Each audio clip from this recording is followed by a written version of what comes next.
I almost missed her the first day she walked into Camp Redstone's K-9 unit. That was my fault entirely. I was Master Sergeant Dale Pruitt, 11 years with the 3rd Military Police Battalion, a man who had trained more dog handlers than most units had ever fielded. I had seen handlers come and go, cocky recruits who thought working a bomb detection dog was half pet ownership and half afternoon stroll, and quiet professionals who understood the weight of what we carried. I could usually tell the difference in about 30 seconds. Her name was Corporal Elena Marsh, and she had not arrived through the front door of my unit. She had been sent to me as a punishment detail. That matters. That is the part that still sits wrong in my chest when I think back on it. Sergeant First Class Raymond Holt had caught Corporal Marsh 2 days prior missing a mandatory formation, a serious enough infraction, and rather than running her through the standard disciplinary channel, he had sent her to clean kennel cages for 2 weeks. It was the kind of detail meant to humiliate. Get on your knees, private, and scrub the cement. Never mind that she wasn't a private. Never mind that she outranked half the people in my unit. Holt didn't like her, and everyone in the battalion knew it. She'd corrected his map reading during a land nav exercise 3 weeks earlier, done it quietly and without malice, and he had never forgotten it. She showed up at my kennel block at 060 on a Tuesday. No attitude. No eye roll at the mop and the disinfectant bucket I pointed her toward. She just nodded, rolled up her sleeves, and got to work. I watched her out of the corner of my eye. Dog handlers develop a particular sense for how people move around dogs. Whether someone's afraid and hiding it, whether they're aggressive and disguising it with bravado, whether they genuinely don't care and are just going through motions. Corporal Marsh moved carefully near the kennels, not fearfully, carefully. She paid attention to which dogs tracked her and which didn't. She didn't reach her fingers through the chain link unless the dog pressed forward to be touched. She read them without being told to. On day 4 of her detail, I found her outside the last kennel on the block, standing very still. Inside, pacing in tight circles, was our problem dog. His name on the roster was Warrior, but my handlers called him Ajax. He was a Belgian Malinois, 3 years old, brought up from Fort Bliss when his first handler rotated out, and his second handler washed out of the program inside of 6 weeks. Ajax had cleared 43 IED sites in a single deployment. His nose was extraordinary, possibly the best I had ever evaluated. He was also, by any reasonable measure, a disaster. He bit his handler's arm on week 2. He refused commands from anyone who moved too fast or spoke too loudly. He had been put on restricted contact and was essentially warehoused, waiting for the Army to decide whether his skills outweighed his liability.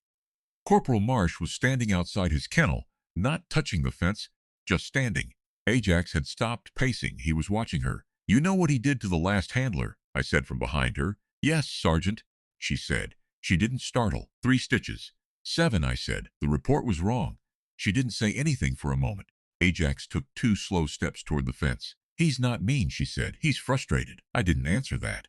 But I came back the next morning an hour earlier than usual, and I watched from a distance. She was already there, sitting cross-legged on the concrete about 4 feet from the fence, not looking at Ajax directly, her back angled slightly, her hands loose in her lap. Ajax was lying down on his side of the fence with his chin on his front paws, watching her. In the 11 months Ajax had been in that kennel, I had never seen him lie down voluntarily near a human being. I went to First Sergeant Aldridge that afternoon and told him I wanted Corporal Marsh transferred to my unit permanently. Aldridge told me it was unusual. I told him a lot of things about her were unusual. She was not given Ajax immediately. That would have been reckless, and she knew it, which was one of the first things she said when I explained the goal. "I'll earn it," she said. "Tell me what he needs." What he needed was consistency. Same voice register, same movement pace, same sequence every morning. Marsh rebuilt the approach from the ground up, feeding Ajax through the fence in the early days, then inside the kennel with the door open, then inside with the door closed, then 10 minutes of obedience work in the small outdoor run. It took 41 days from start to first fully functioning off-leash exercise. I had never seen that timeline compressed so efficiently with a problem animal. What she gave him was not softness. That is a misunderstanding people make about handlers who are good with troubled dogs. It wasn't gentleness. It was precision. She never varied the tone of a command by more than a note or two. She never rewarded early. She never punished late. When Ajax made the correct choice, she was there in the same half second every time with the marker. When he tested, and he tested constantly, she didn't react. She just reset and repeated. Sergeant First Class Holt came through the kennel block 3 weeks into this process and saw her working Ajax in the outdoor run. He stopped at the fence. "That dog is on restricted contact," he said. "I'm authorized," she said, not looking up from Ajax, who was sitting in a tight heel position. "By who?" Master Sergeant Pruitt. Holt looked at me. I was standing 20 feet away with a clipboard, and I met his eyes without comment. He walked away. We deployed to Ramadi in March. By that point, Ajax was fully operational. His clearance rate on route sweeps was nearly perfect. 2 IEDs found in the first 2 weeks alone, one of them buried so shallow it would have taken the triggerman's remote signal within another 6 hours to arm the secondary. Marsh worked him in heat and dust and noise, and he worked. Their communication had become compressed to almost nothing visible, a slight shift of her weight, a flicker of her left hand, and he adjusted. The Marines we embedded with started calling him Ghost Dog because he moved through a sector like he wasn't there, and then the signal came and everything stopped.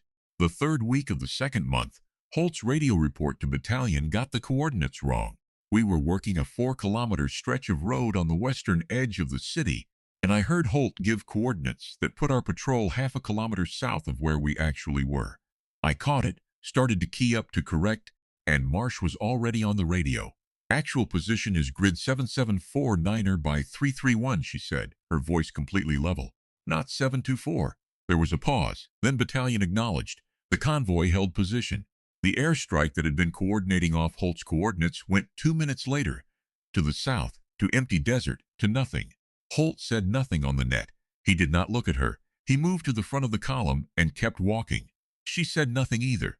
She scratched Ajax behind the ear once, and he pressed into her hand for about 2 seconds, and then they both moved forward into the sector. I stood where I was for a moment. Sergeant First Class Holt had made an error that, uncorrected, would have dropped a strike on the wrong position, possibly on nothing, possibly on someone. She had caught it and fixed it in 4 seconds and said nothing more about it, and she had done it in front of the entire patrol net. This is not the part where I tell you he thanked her. He didn't. That night at the FOB, he told Lieutenant Colonel Berrigan that Corporal Marsh had overstepped her authority by transmitting a position correction without his authorization. Berrigan called me in the next morning. I had every radio log for the patrol. I had her transmission time stamped. I had the strike coordination window. I laid it all on Berrigan's desk, and he read it in about 90 seconds and didn't say anything for a moment. Then he said, "She saved the patrol." I said she did her job. The citation came through 6 weeks later. We were back stateside by then, post-deployment processing at Redstone, and battalion had submitted Corporal Marsh for a commendation based on the Ramadi patrol and her overall clearance work. The ceremony was a standard battalion formation, nothing remarkable by design. But word travels in a unit, and when Berrigan read the citation aloud, it was more specific than most people expected. He named the grid. He named the strike window. He named Ajax's IED count for the deployment. I was standing in the 2nd rank. I had a sight line to Holt, who was 10 feet to my left. He stood at attention. His face didn't move. But I watched his jaw set and then release once when Berrigan got to the part about the radio correction, and I watched him stand there and receive what was being laid in front of him without the option of leaving. Marsh received the commendation with both hands and brought it to her side and returned to formation. Ajax was at her left hip in a loose heel. He sat when she stopped and looked straight forward, and that was the end of it. After the formation broke, a young private from 2nd Platoon asked to pet Ajax. Marsh looked down at the dog and said, "If he offers his head, yes." Ajax looked at the private for a moment, then stepped forward and pressed his nose into the private's hand once. "You can scratch there," Marsh said, pointing to the base of his ear. The private did. Ajax tolerated it for about 3 seconds. Then Marsh gave a small sound and he came back to her side, and they walked toward the kennel block together in the late afternoon light, and I watched them go. I went back to my office, and I pulled out Holt's original disciplinary paperwork, the punishment detail that had sent her to my kennels in the first place. I sat with it for a long time. Then I filed a formal request to have it removed from her record. Berrigan countersigned it the same afternoon. She never knew I did that. She didn't need to. The work was the record. I have told this story to young handlers twice since then, and both times I have found the same detail difficult to land correctly. Not the Ramadi patrol, not the commendation. The difficult detail is the first morning, the one where I watched her sit on concrete outside a fence for an hour in the dark, cross-legged, not demanding anything, waiting for a dog the Army had decided to warehouse to make up his own mind. There is a kind of knowledge that doesn't announce itself. You don't find it in service records or performance evaluations or the rank sewn above the left breast pocket. It's quieter than that. It lives in how someone stands near something afraid and what they decide to do with the space between. Corporal Elena Marsh stood in that space and did nothing flashy with it. And Ajax, who had bitten the last two people assigned to him, set his chin on his paws and decided she was worth watching. The Army agreed with him. It just took a few months longer to notice.